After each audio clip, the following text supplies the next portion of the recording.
In the case Everson versus Board of Education, the court cited only Jefferson's separation metaphor, ignoring the rest of his letter and its clear context. It therefore boldly announced a new policy. The First Amendment has erected a wall between church and state. That wall must be kept high and impregnable. This was a brand new philosophy for the court. No longer would Jefferson's separation phrase protect public religious expressions, as it had for the previous century and a half. It would now become a mandate to exclude religious expressions and to secularize the public square. Significantly, as courts and secularists began to remove public religious expressions, they simultaneously clamored separation of church and state, claiming this is what the founders wanted. This was their great intent. So often have they repeated the separation phrase when talking about the First Amendment that many citizens today now believe that the phrase is actually part of the First Amendment, thus demonstrating the truth of a statement attributed to Dr. William James, the father of modern psychology.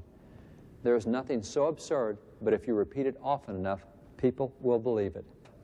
The Supreme Court, having announced its new approach in 1947, first nationally implemented the policy of public secularism in 1962 when, for the first time in American history, it ordered the separation of religious principles from education, ruling that it was unconstitutional for a student to pray voluntarily, to say a voluntary prayer at school. The court achieved its reversal of the Constitution's protection for religious expressions first by using the phrase separation of church and state without regard to its historical meaning, and then by redefining the meaning of a single word within the separation phrase, the word church.